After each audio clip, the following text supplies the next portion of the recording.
Okay, good evening, everyone. My name is Leanne, and I am a recovered alcoholic and an addict. So welcome to our third workshop for 2020. We are going to cover, I know last week we covered a little bit of the history in the preface and the forewords, and we learned that in 19 times in this book it says recovered, not recovering, and that we can be recovered from a seemingly hopeless state of mind and body. And not cured from alcoholism. We'll learn more about that. But we can be recovered from that hopeless state of mind. My mind is not obsessing over the drink anymore, and body, because I'm not putting alcohol in my body anymore, so my body can be recovered, right? But once a pickle, always a pickle. You know, can't be a cucumber again. And we're going to learn a little bit about that in the doctor's opinion. And I'm going to cover the facts about what alcoholism is just in this first chapter of the doctor's opinion, and the fact of whether or not you are or you aren't. And using this chapter alone, you can qualify somebody or yourself whether they are the real alcoholic or addict. And if they're not, you don't have to go any further just by this. And I'll explain why. So I just want to let you know that this morning Pat called me, and we always usually kind of powwow a little bit about what we're going to talk about. And he was really excited to talk about the history and who Dr. Silkworth was.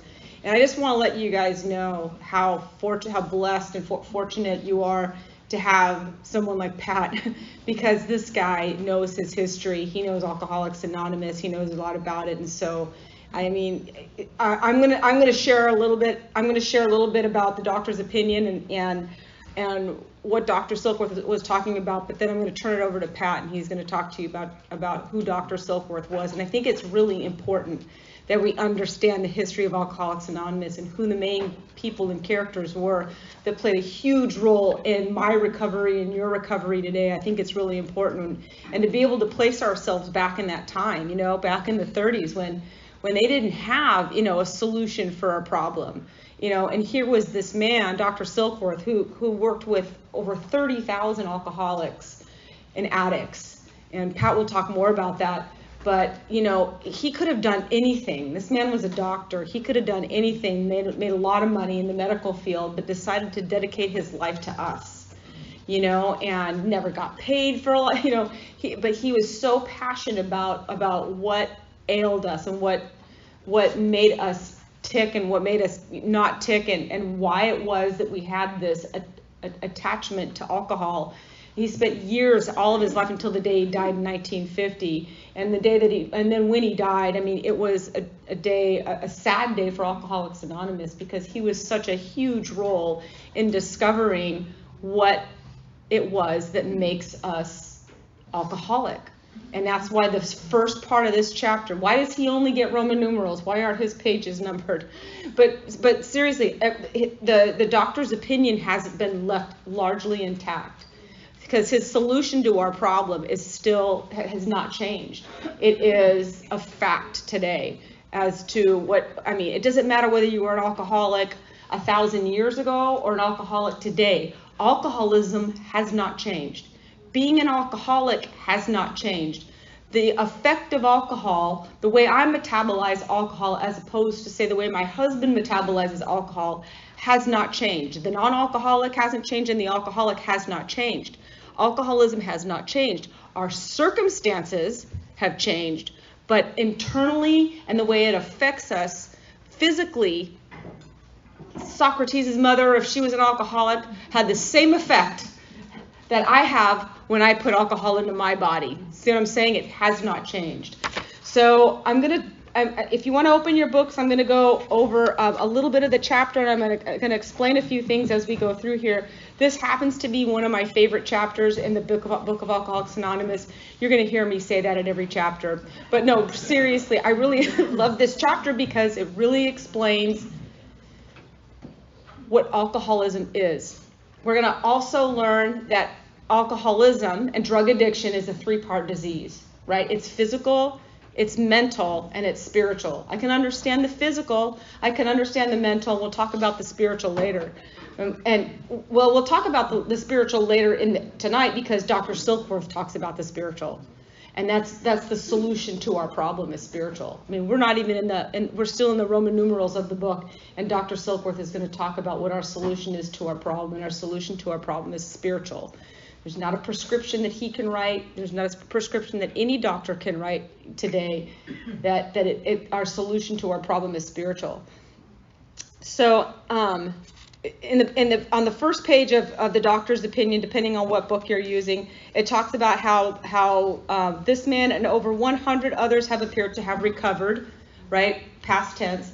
When I go through the work with people in the book, I always make them highlight the word recovered. And I think last week we heard, I can't remember if it was it in this, that Michelle was telling us it was like 19 times it says recovered. Only in one part of the big book of Alcoholics Anonymous, I think is in the family after, when it talks about recovery, because the family's always recovering. Is it hot in here? Oh my gosh, I think I'm still sick. Okay. So on the next page, this is basically the first paragraph of what Dr. Silkworth is talking about. And I remember when I was in school, when I'd have to write essays or whatever, you write your opening statement, and your opening statement, then in all the other paragraphs, you have to back up what your opening statement is, because that's basically the fact.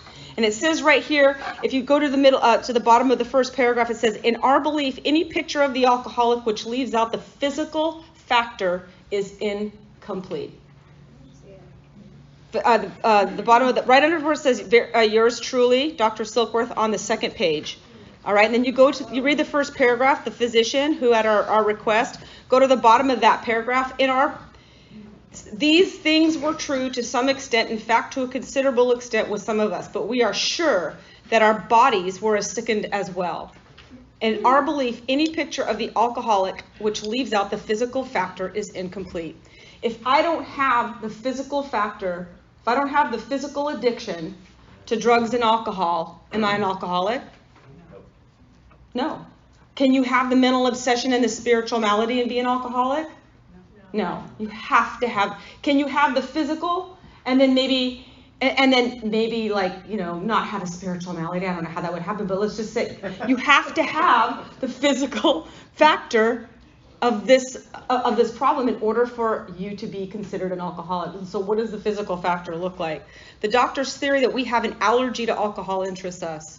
And that's been the best description to what we could possibly call this physical addiction. Now today we call it addiction, whatever you want to call it, physical addiction, a physical dependency to alcohol and to drugs. I have to have that. Like how many of you know people that drink a drink every single day and don't have a problem with alcohol? Like, I don't get that. They have a drink, they can have a glass of wine, and then they can have water.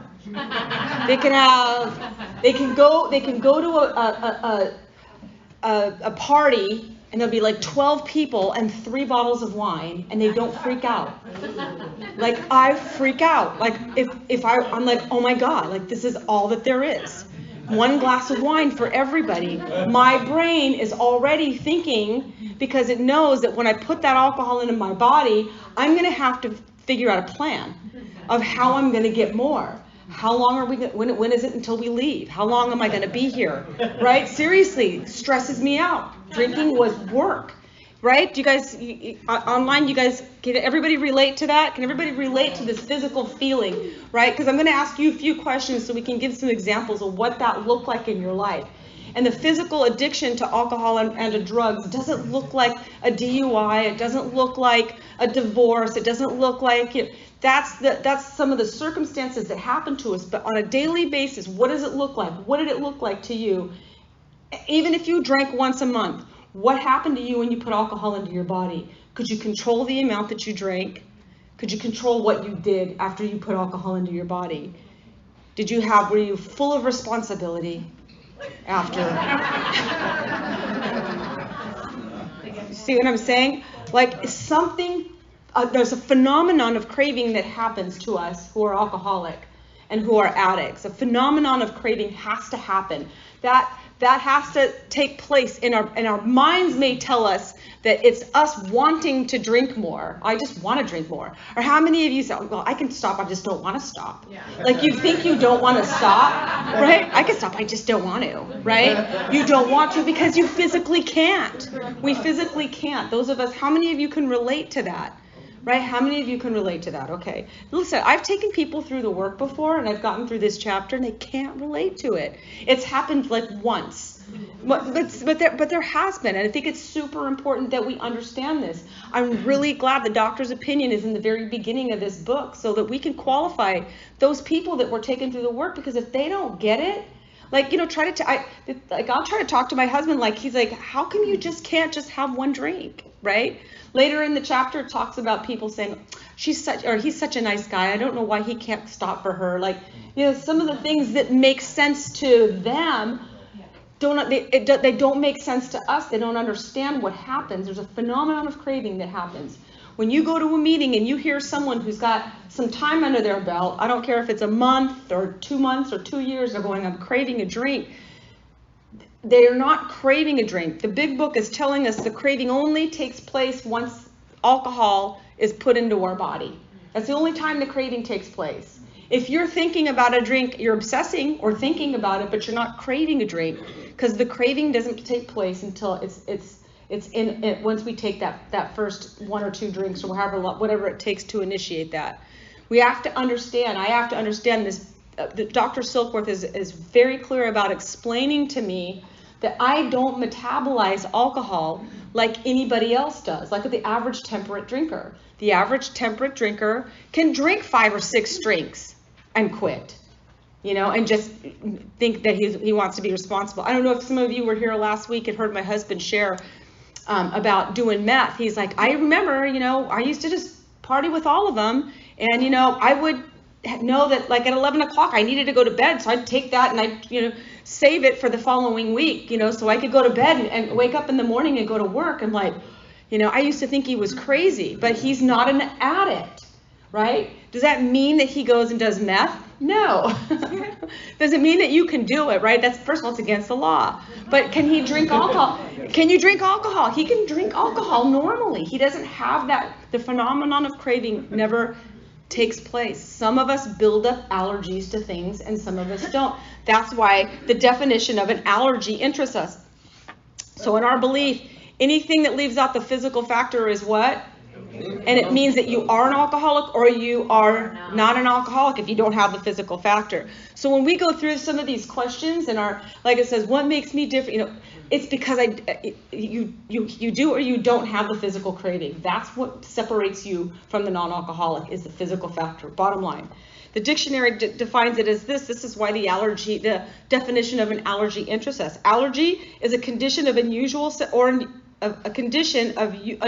sensitivity to a substance, which in like amounts, in other words, the same amount that I drink, and then the same amount that my husband drinks, sensitivity to a substance, which in like amounts does not affect others and is characterized by systematic disorders. Right? I suddenly become a systematic disorder and he does not. I don't know how many of you, how many of you live with a non-alcoholic? Like, I think everybody should get a non-alcoholic in their life and just watch them drink. It's fascinating. It's really put in perspective. It allows me not to forget who I am. It allows me to understand I can't drink like that. I don't understand 1 beer during a football game. I don't understand that. I don't understand why our refrigerator at home, we have one of those we had our house renovated, we put one of those beverage refrigerators in. Like, it's filled with alcohol. Like, how does it stay like that? My husband's I don't get it. He's got a wine. He's always wanted to collect wine. He's always wanted to do that. And when I was drinking, when I couldn't even keep cooking sherry in the house, I swear to you, not even cooking sherry, I drank everything. Like, and we couldn't keep nice bottles of wine. He has dust on his wine bottles. Like, I was looking the other day, I was cleaning up, and there's dust on his wine bottles. Like, he's so proud of his collection. I'm like, this is a waste to just sit here like this. But do you see how I'm wired differently than he is? That hasn't changed after 14 years of being sober. That hasn't changed. It still doesn't, it's still like cunning, baffling, and powerful what he can do, you know, and what he's able to do. But it shows me that I am different. If it ever happens in me and it never happens in them, I am not like them. We are not like them, and we won't ever be like them once that phenomenon of craving has taken place. Just like a pickle. Once you become a pickle, you can't ever become a cucumber again. But a cucumber can sit in vinegar for a while, and you pull it out in time, it doesn't become a pickle, right? But once a pickle, always a pickle. All right. So I want to read something that Dr. Silkworth has said, and like we're talking about on his second paragraph. The doctor writes this. What page? This is on page, if you have this book, the abbreviated book, it's XXV. It's the next page over. From the one that we were just on, where it says the physical factors incomplete. The next page over. I've written over my pages because I'm using this book now, this smaller book, and I made it XXVII. Right? Okay. VII. In the middle of the book, in the middle of the page, it says, "We doctors have realized for a long time." Ooh, yeah. I used to read this paragraph, and I remember I've read this paragraph before, and it made no sense to me, because here's what I read.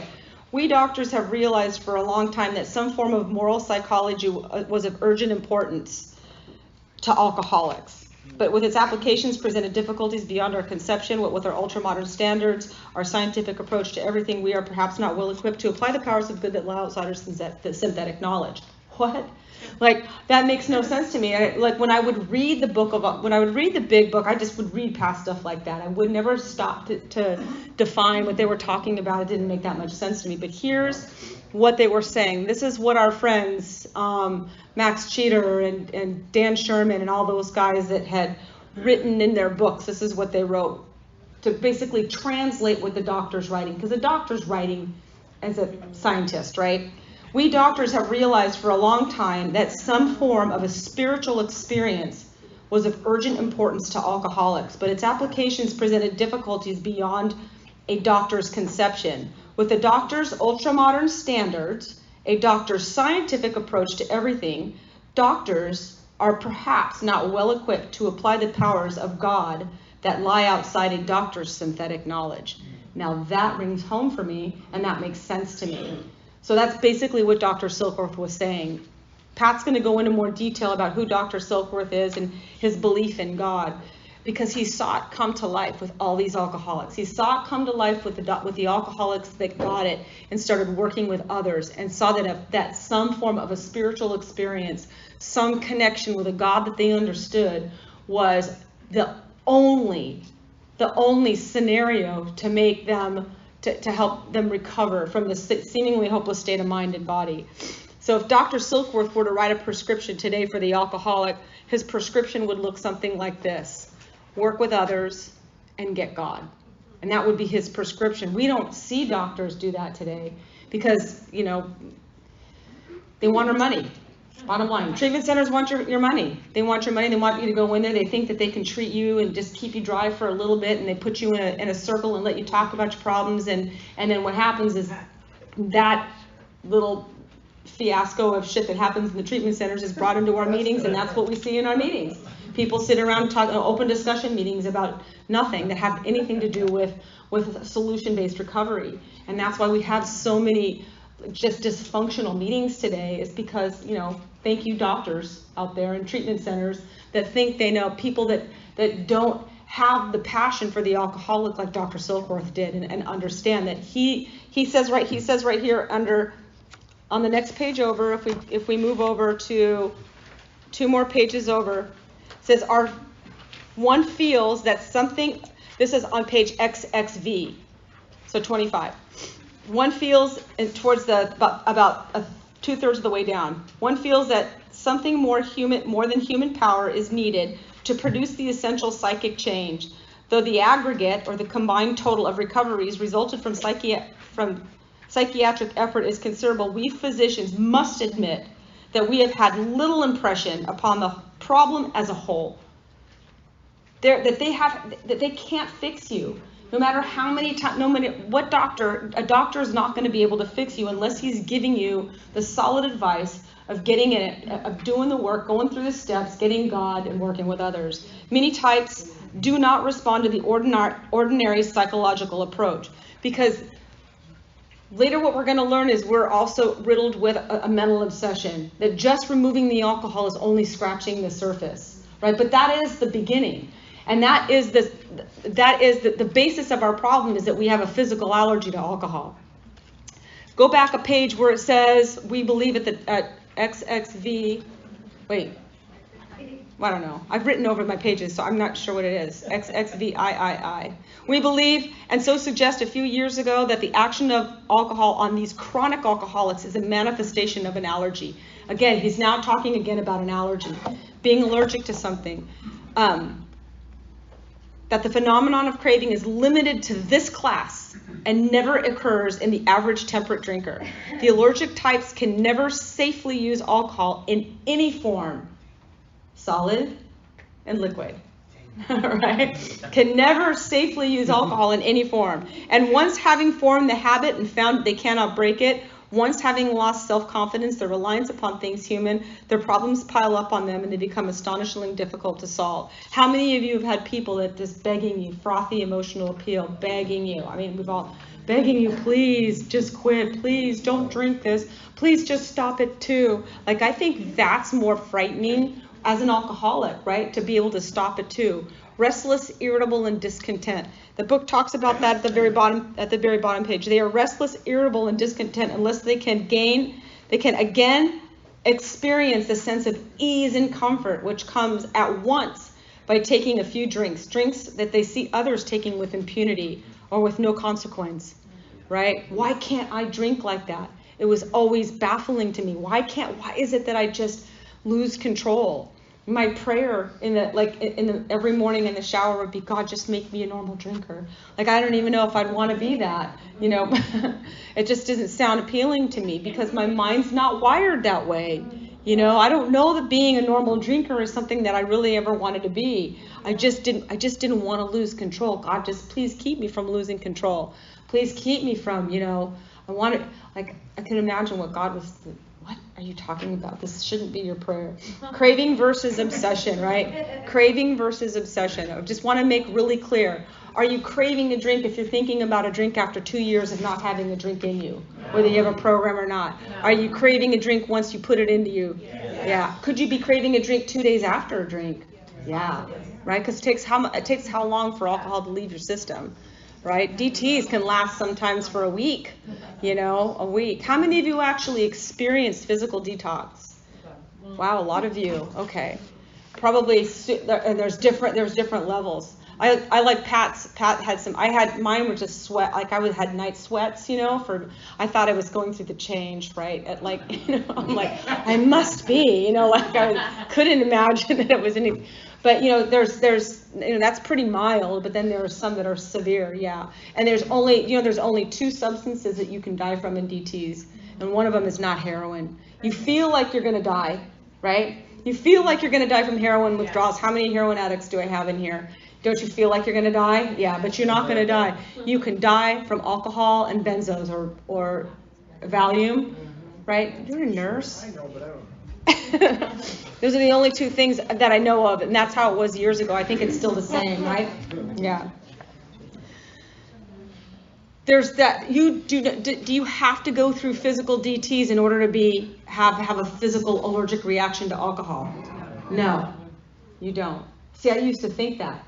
Because there would be times that I would quit periodically, and I would, I'd quit because I just would, for whatever reason, try to prove to everybody that I was an alcoholic, and I wouldn't go through DTs. I'm like, well, I'm not an alcoholic. Detox, DTs, delirium tremens, whatever you like to call. That's what the big book called them back then.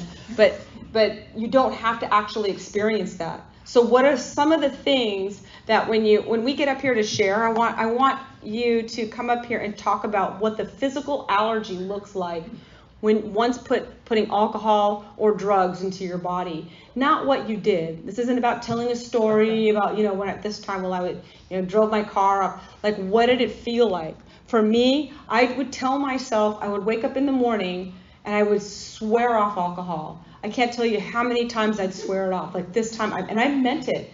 I was never lying. Like they talk about alcoholics being liars. I was not a liar. I did not lie. When I told my husband I wasn't going to drink more, I meant it with every single inch of my body. But because I had this physical reaction, a physical addiction to alcohol, from 8 o'clock, by 12 noon, I could not help myself. I had to get some ease and comfort. I was restless, irritable, and discontented until I put that drink into my body, right? And then the difference with me is that I could not stop with just one drink. I could not be content with just one drink. I wasn't like that social drinker that could just be fine with drinking and then, drink some water and then call an Uber and, none of that. None of those things happened. I completely lost all mental ability to be responsible. It was a phenomenon. It's like being possessed. It's like being possessed by alcohol or by being possessed by drugs, because once I started, I could not stop. There was no off switch. Can you all relate to that? There's no off switch. I couldn't stop. It was crazy and I couldn't understand. And I was a blackout drinker. Do you have to have blackouts to be an alcoholic? No, you don't have to have blackouts. But when the phenomenon of craving sets in, we want to tell ourselves that it's our brain telling us that we want to. It's my decision. I'm making the decision to drink more. Well, I'm not making the decision. It's very tricky, right? So it's very tricky. So when we go through this, when you go through this work with somebody, you can take them through this, and there's a couple questions, and some of the questions that we answered in our homework, was what happens to you? Do you lose all power when you drink? Do you lose all control? And do I see that I don't have a choice? I don't have a choice of how much I'm going to drink once I put alcohol in my body. I have a choice with many other things that I can, maturely make choices and wise choices with other things. But when it comes to alcohol, I have to see that I'm somewhat maladjusted to this liquid that once it's put into my body, I have no ability to make a choice about how much I'm going to drink, or I have no ability to be responsible. Like I did pitiful and incomprehensible demoralization. Those are some of the, I experienced, like some of the things I said I would never do, I did. Yep. Some of the places I said I would never go, I went. Some of the people I said I would never hang out with, I brought into my home and let them stay there. Like I put myself and my family in jeopardizing situations because of every time I put alcohol into my body, I made irresponsible choices. And it wasn't by anything that I had any control over. The big book that Dr. Silkworth is going to talk about, it's not about mental control. If we are able to mentally control this, we know that we know what's right and what's wrong. But we can't do that because something happens to us when we put alcohol or when we put drugs into our body, that we don't lose all power, choice, and control over the amount that we drink, over what we do when we drink, and our consequences. Our consequences seem to be what get us into, are always what get us into trouble. But what about that woman that lives in Rancho Santa Fe that doesn't drive, right? That doesn't have, still has her family, still has all of her money. We don't have to get to the place to where we lose everything. Bill Wilson, he wasn't living on the streets under a bridge. Neither was Dr. Bob or some of these other characters in the big book. We don't have to go down that road. We don't have to be living on the streets. I have to see that just as much as the woman living in Rancho Santa Fe, the multimillionaire can be an alcoholic just like me, because she's not going to have some of the same consequences that I did that are going to get me here sooner, right? I mean, yes, our consequences a lot of times, going to jail, getting DUI, whatever it is, get us here a lot quicker and help us, slap us into reality. But can she be an alcoholic just by drinking every day, and not getting in any problems? She has to be able to see that the physical allergy is the same occurrence that happens in her as it happens in me. Just our outside circumstances are different. Make sense? Yep. All right, I'm done. I'm going to let Pat take over. Thank you.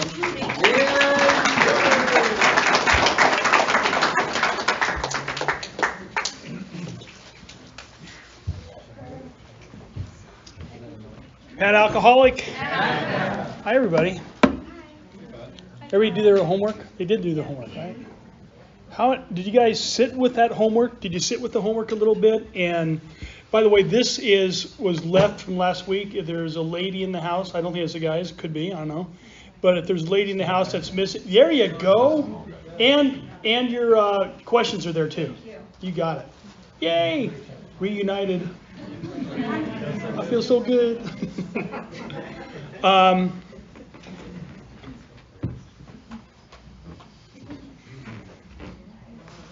Every time when I read and I look at stuff with Silkworth, and I look at what Dr. Bob, and I look at what all these people that paved the way for us, I have tears today.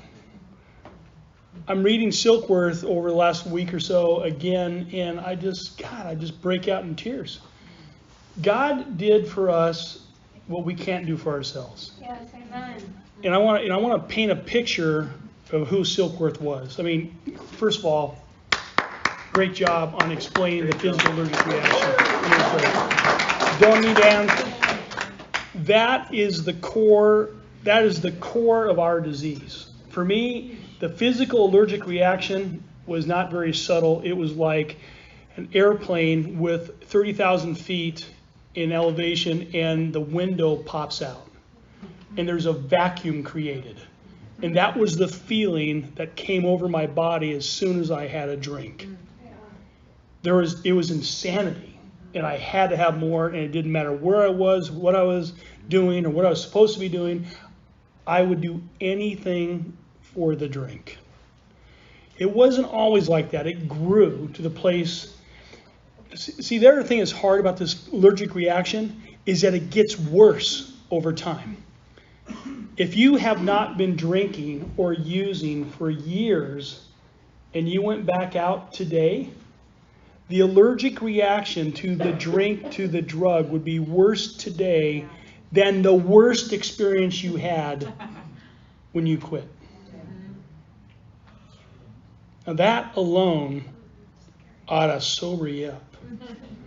Unless you came in here and everything was just peachy. I cannot imagine going through that experience again. I can't imagine it. Silkworth was born 8 years after the Civil War ended. His father carried a flag for 4 years in the Civil War battles and wasn't killed. The guy carrying the flag doesn't have a rifle. Are you kidding me? And he was up for that assignment for 4 years. God was watching out, because if that guy would have died, Silky wouldn't have been here. Silky was 5'6", snowy white hair, piercing Iceland blue eyes, and a disposition of love and compassion that everybody that ran into him said, I feel like I was in the presence of God. And not out of hierarchy kind of thing, but out of humility and love and compassion. Silkworth his nickname was Silky, and his father called him Little Willie. And he had an unbelievable love for the alcoholic from early on. He became a doctor in 1900, and he went to Princeton University. He graduates, he goes to the most acclaimed hospital, teaching hospital in the United States, Bellevue Hospital in New York City. And he works there. And he works with some people that end up being with him when he goes to Towns Hospital later on in 1929, or 1926. And the people that he worked with, one of the guys that he worked with was a guy named Lampert, who became a partner at Charlie Towns Hospital, who was the personal physician for Theodore Roosevelt, the President of the United States. Silkworth, across the nation in medical journals, was known as the #1 authority on alcoholism in the treatment thereof. Not number 2, not number 3, #1. Nobody knew the alky better than Silky. In 1908, Charlie Towns, who forms Towns Hospital, is asked by the then President of the United States to take a team and go over to China because there's a worldwide epidemic of opiate and heroin addiction that's killing people by the thousands. They go over there and they experiment on the Chinese population on how to cure the heroin and opiate addicted person. And they have all sorts of crazy cure. I could spend all night talking to you about the top 50, and I'm not exaggerating, the top 50 cures to get the guy well. Silky's watching all this stuff going on because in 1900, from 1900 on, he is trying to figure out a solution for you and me. And it wasn't until 1917 that Silky finally figures it out, and he has an aha moment, and he goes, oh my God, I think I know what's going on. And he tied together the allergic reaction and the mental obsession. It's 1917. When does he meet Bill Wilson? Everybody thinks it wasn't until 1934. He met Bill Wilson in 1917. They're both stationed at Plattsburgh Army Base after World War I. Bill Wilson, that was his base, right? Or during World War I, excuse me. During World War I, and Bill Wilson's getting ready to be shipped off to over there. We'll learn about him next week in Bill's story. Silkworth is there specifically volunteered so that he could observe those people coming back from the war that are tore up with physical addiction to heroin and opiates. Because at this time in our country, they didn't put two and two together that opiates and heroin would lead to addiction. It was still like, what's going on? And so he started counseling and working with these people, and he didn't have the term, but it was PTSD. All these people are talking about mustard gas, and they're talking about watching their people hanging in the barbed wire, and they're watching horses be killed, and they're watching people be maimed, and they come back and they can't sleep, and they have dreams, and they're going crazy, and they have to have the opiate. They have to have the heroin to take the edge off. Can anybody relate to that? Maybe not the World War II or World War I, but we can relate to that, right? Alcohol for me, drugs for somebody else, it's all the same stuff. And he's watching these guys, and so he does all these kind of amazing cures. Silkworth is experimenting on people on how to get them clean from the heroin and opiate addiction. So he gets them clean, gets them detoxed, and in his journals he goes, it's an amazing thing. Some of the people stayed clean forevermore. It worked. But a large majority kept coming back and going back into the heroin, going back into the opiate, and eventually dying. And he couldn't figure out what was going on. And he came up with the predisposition to alcoholism and addiction, which was the mental obsession. And so he came up with this following thing. He said, I don't know how to help him. In 1917, he's already saying that he, as a physician, the best there is, and he wasn't alone, by the way. He had a collective of world-famous physicians. They talked all the time. They're all working on the solution. They come up with a solution, 25 solutions a month on trying to figuring out what to do. Well, let's try this. Maybe we put some gold in these people and some salt and some of this and some bromide and some belladonna. It'll be all good and we'll get them all well. They're killing people too. The success rate for Silkworth at Towns Hospital. Towns Hospital from 1917 to, 1927, 1928, had a good success rate for getting people clean. But they kept relapsing. They kept coming back. And so all of these, and Charlie Towns was into making some dough. And so when these guys started relapsing, all of a sudden people didn't want to shell out the exclusive Towns Hospital dollar to go for the treatment because it wasn't sticking. It wasn't working.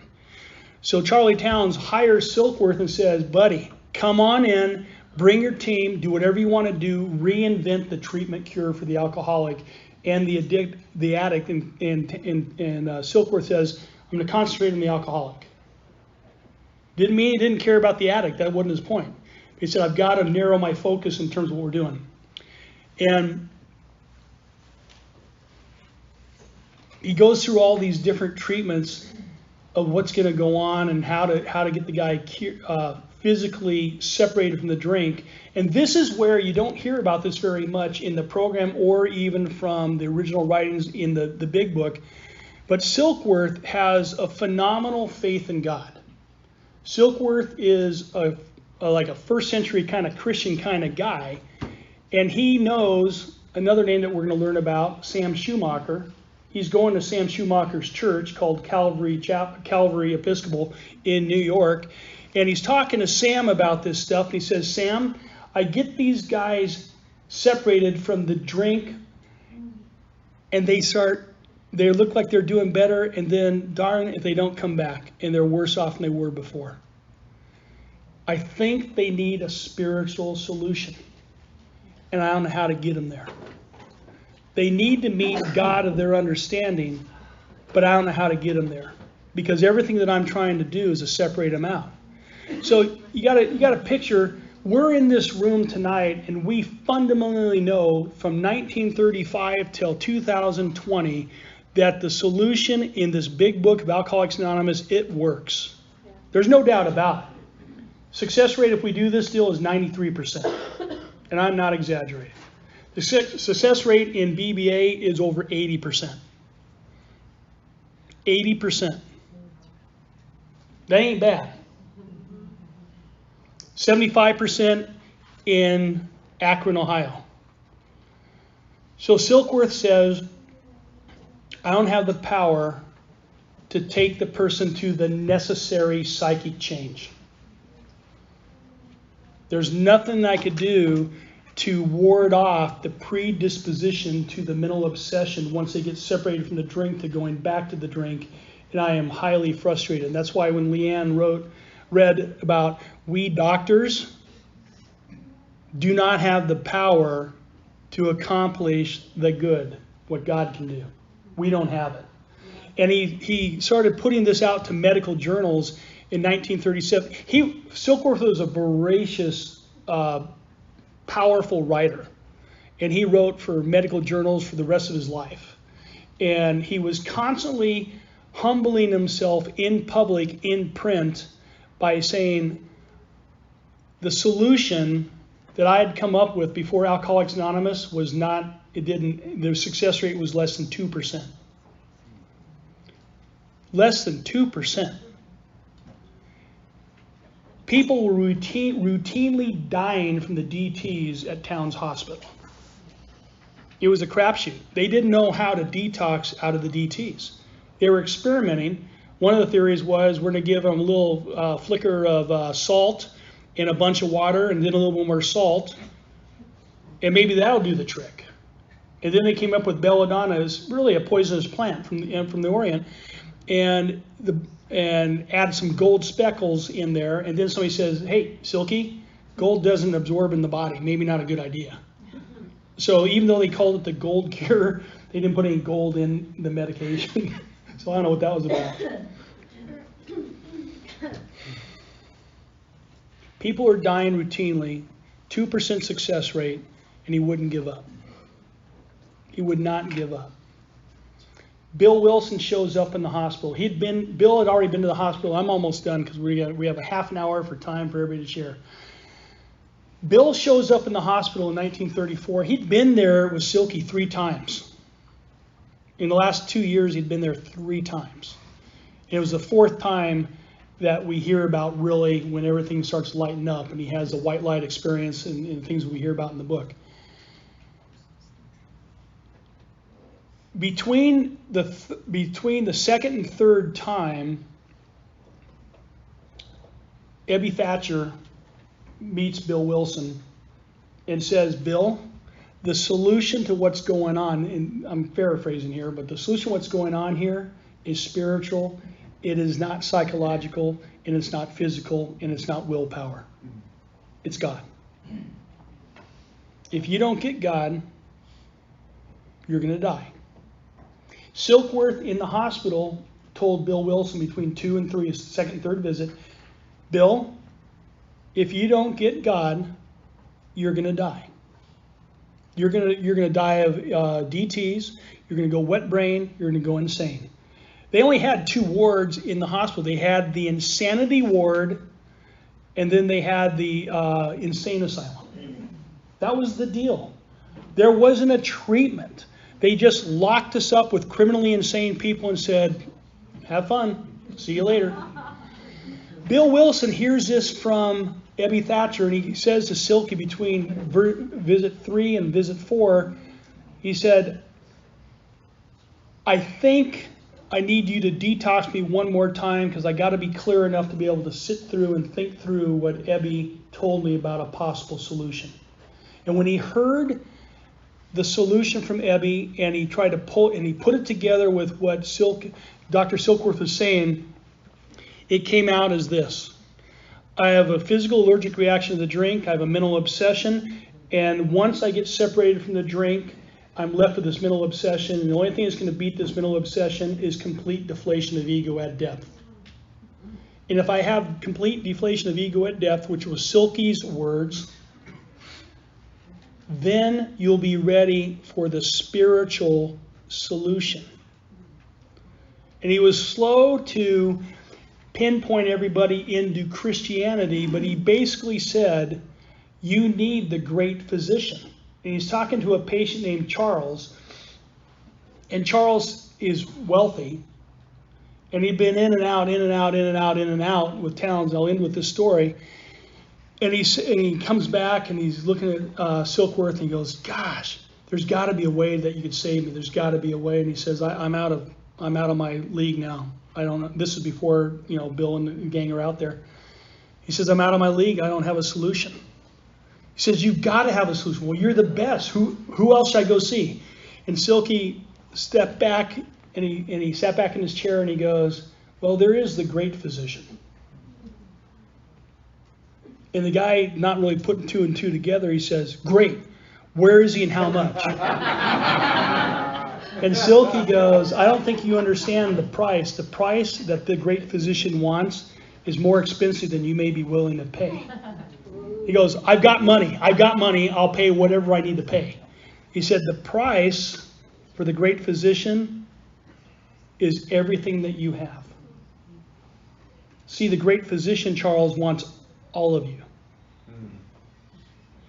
And where you can find them, he said, in the New Testament, and he's there anytime you want to meet him. How cool is that? And the point wasn't, we're not up here doing an altar call for Christianity. That's not the point. But for us to ignore, but for us, as looking back at the history of this, to ignore the specific verifiable history of this program, I'm doing you a disservice. That's right. So Silky came away saying to Bill, you need God. Ebby comes to Bill, says, you need God. And Bill has this information that he is going to die an alcoholic death because Silky made it very clear this allergic reaction doesn't get better, it gets worse. I've been treating 30 to 40,000 alkies since 1900. He was doing ward work. In the 1917 forward, he's doing major work. He said, Bill, it never gets better. It always gets worse. That's just a fact. It's a disease. It is a disease. It gets worse. It has presentable symptoms, and they never improve. You're going to die. Because even if I get you clear from the physical side, mentally, it's going to take you back unless something changes you morally, psychically, in your head, in your heart, in your spirit. Bill, you have a soul disease. And he got that straight from the Oxford group. Oxford group, one of their pivotal pieces of literature was called Soul Surgery by a guy named H.A. Walter. And it was a 6-step deal of meeting God.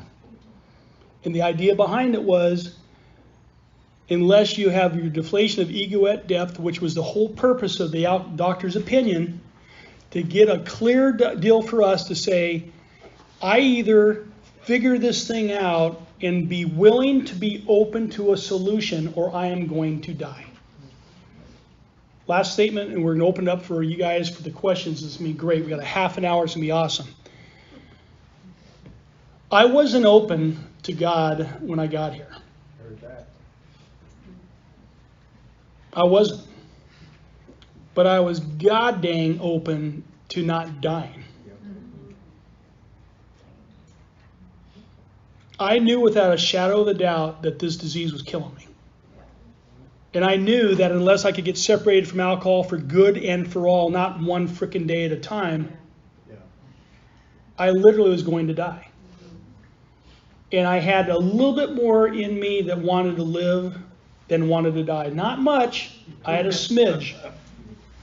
And I was willing to do anything. Because see, what was happening to me, which I didn't even know, is that my ego was being deflated, pummeled to the ground.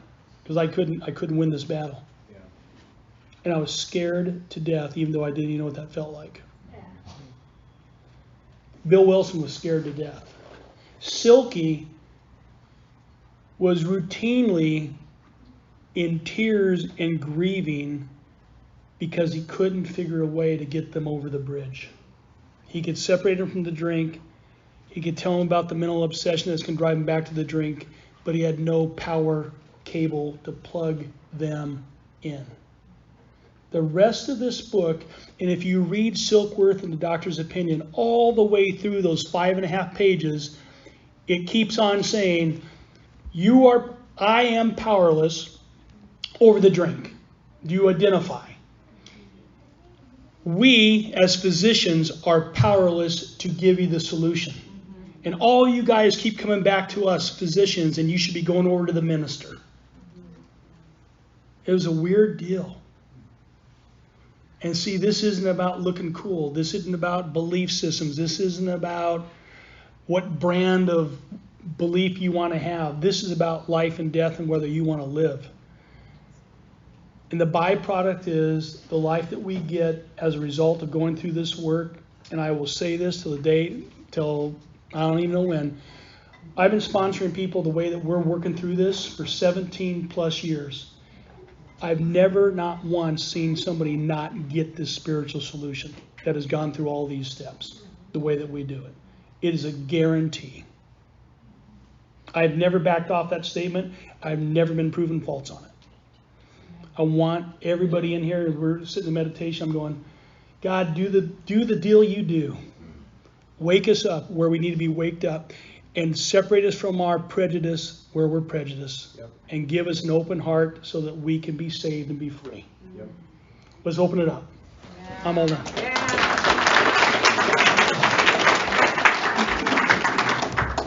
And a great book to get if you want to know Silky's history. Super good. Silkworth. Really good. AA approved. No, it's not AA approved, is it? Who cares? Hazelton What's AA approved. Yeah. You wanted to share All right. the questions, right? So, Oh, yeah. No, I thought we were going to do what we... You're going to do what you can do. Go for it. As you come up, share what the physical allergy looks like or looked like in you. We got so much time. Yeah. This is great. Then we'll have some Zoomers do it too. Anybody want to come up and share? What's the allergy look like? Now you're talking. Come on. Number one in the house. Hi everyone, I'm Robert. I'm an alcoholic. It's not the most exciting story. It's actually kind of dull, but We like golf. what was interesting about it was connecting the dots after learning about the allergy, the physical part. So it was like a 7-year anniversary thing, and I bought 2 beers. You know, they were taller because they had to be, and a higher percentage. You know, I was just gonna share these 2 with my girlfriend, and we had the first one, and she insisted we didn't open the second one. And that hotel cost hundreds of dollars, and of course I wanted to have a great anniversary, but I flipped, and I totally flipped, and I just got so angry. And she said, let's go get some milk. I was like, no, it's a really nice beer right here. It's a sour, it's delicious, come on. And we could not resolve the fight, and we, slept on separate sides of the bed that night. And I realized in retrospect is because I had the first one and I wanted nothing more, even despite my love for this girl at the time and how much effort I put into this night. None of it mattered. I wanted one more beer. So that was kind of like putting the pieces together after the fact. I'm like, yeah, I'm an alcoholic, and I was then. I just didn't know it. So I'm really grateful for the lessons I'm learning here. They're not the lessons I wanted to hear, you know, like I am a pickle. And I don't know. It's good to figure out eventually, I guess. Thanks.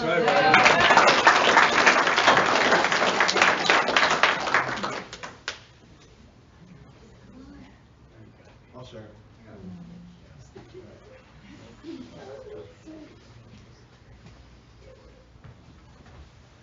I'm Justin, I'm an alcoholic. And I just wanted to point out, for me, it was either could control it and enjoy it, or, you know, if I try to enjoy it, I couldn't control it. So that's what it comes down to for me. Like, I could never, you know, say, oh, I'm just going to have one and control it. Then I didn't have any fun. But if I'm like, I'm not going to control it, then I'd enjoy it. But who knows what would happen, you know? Yeah. So that's my point on that. Thank you. Yeah, thank you.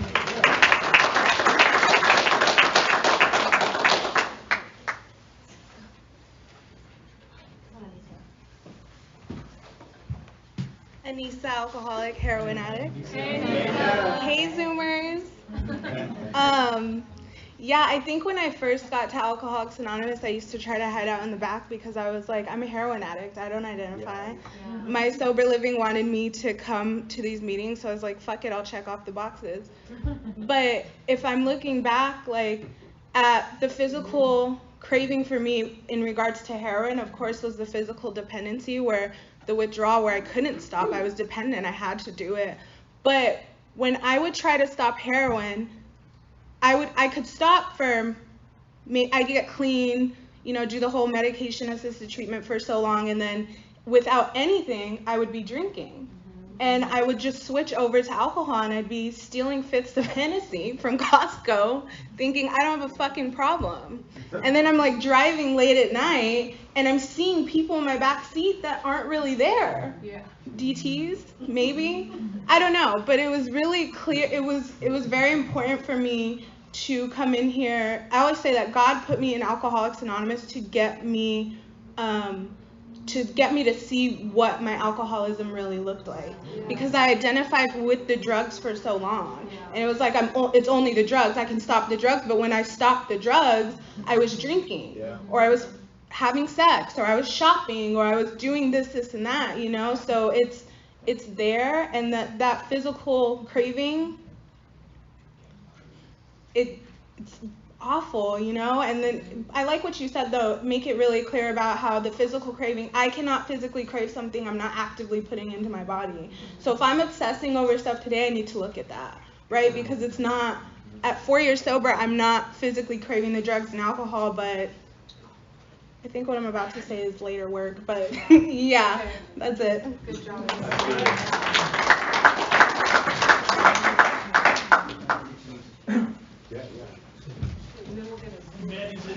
Oh, yo, what's up, dude? Hey, my name is Mehdi, alcoholic, addict. Hey, Mehdi. Hey, so for me, I've been clean now like 7 months. I'm so grateful. It's not my first time around either. But for me, when I drink, it's like playing Russian roulette, you know? Every now and then I can drink like a regular person, or the sensation just takes over me more times than not. Like by the third drink, third drink, that I gotta get some cocaine. No matter what. To the point where I grew up in Nashville. I flew from Nashville to New York City to go to one of my best friend's wedding. We all went to college together in New Orleans. She's getting married. All my friends from New Orleans are there from college. I'm at the wedding. Everyone is there. It's like the best thing ever. I'm having a few drinks. And like, I left the wedding to go get some cocaine in New York. And I did so much of it as soon as I got it, that I was like way too fucked up to even go back to the wedding. So I missed the entire wedding. Yeah, and I even invited some friends to the wedding that didn't even know her. And they show up at the wedding and I'm not even there. And like, I missed the whole damn thing. And I've had such more depressing stories in jail, all kinds of crazy shit, overdose. But that one like resonates with me because I'll go places and I keep fooling myself thinking I can just have a couple of drinks because I don't even like getting drunk. But the sensation takes over me that I gotta get Coke or meth. Oh, yeah. You know, it's just the worst.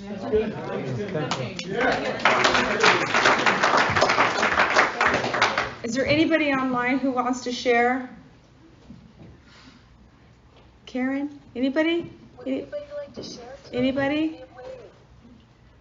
Okay, Craig. Craig? I just want to share something about heroin. We have a friend, there's a friend of ours here at BBA, Michelle. She always says, she's a heroin addict, and she says whenever she drinks, she breaks out in syringes. Yeah. You know, so. All right. Who do we have? Who do we have here? Craig? Okay, let's hold on, Craig. I'm going to turn the camera around so everybody can see you. Hi everybody, my name is Craig. I'm alcoholic. Hey, Craig. I'm grateful to be a me with Alcoholics Anonymous. So, the story is, I had a friend that moved here and did the BBA workshop last year, and he came here and shared his experience with me. So, once he told me all about it, I was all in, and we got up to like assignment 11, and he moved back to the Bay Area. And it's been a tremendous experience thus far, and it's a deeper experience for me. And what the physical craving looks like for me, or the phenomenon of craving, once I start, I just had this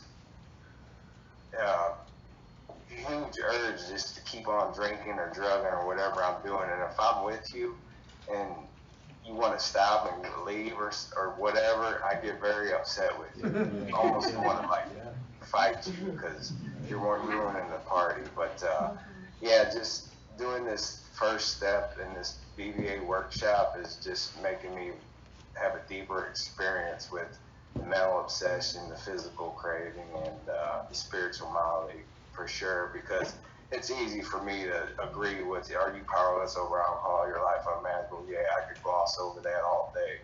But to actually start writing the stuff in the book is a much deeper experience for me, and I'm just so grateful that I'm able to experience this, because on a daily basis I'm seeking God and trying to be a better person. So thanks everybody for. Thanks, Craig. All right, thank you.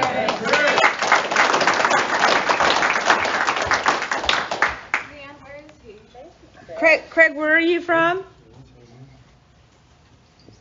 Where are you from? St. Louis. St. Louis. Yeah, they wanted to know where you were from, St. Louis. We'll get a few more of you on in just a second. We have someone else up here right now. Thanks, Craig. Hey guys, Scott, alcoholic addict. I celebrated my 15th year of sobriety yesterday. But I'm in the middle of this workshop, or I'm in the beginning of this workshop because I need to be here. Physical allergy. For me, that whole idea of being restless, irritable, and discontent, I started my life that way. That's how I was. And as soon as I figured out the way to relieve that, which was, I was probably 15 and I started drinking, I found out that I was a terrible drinker. You know, I'd drink until I would, pass out, black out, or, end up somewhere where I didn't know where I was in the end. And I did that for a few years, and then I found cocaine, which allowed me to be a great drinker, keep up with everybody, and then basically participate in the life of an addict and an alcoholic much easier. But that wasn't the end of it. My allergy continued for years. I started getting psychological effects from cocaine, so I started doing meth. So I started doing, but then I couldn't do meth unless I started drinking first, because there was an uncomfortableness about doing drugs without being, at a certain point with the alcohol. And to top it all off, after 25 years, the allergy of the mind continued, and cocaine, alcohol, drugs, didn't matter which ones, didn't work as much as when I combined everything with the gambling casinos. And that was where I hit my bottom. That's where the allergy stopped because I financially ruined myself. And so the allergy comes in so many different ways. And for me, I'm still allergic to all that stuff. And, I still live and have to be in this program to deal with that restless, irritable, and discontent. And if you don't move forward in this, and that's exactly why I'm doing this work right now, you will go backwards. And I'm just here to tell you that congratulations to all of you for being here. Thank you. Awesome.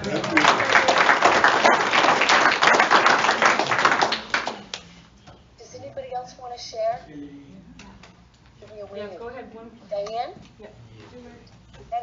Di? Okay. We'll do a couple more Zoomers after one more share here.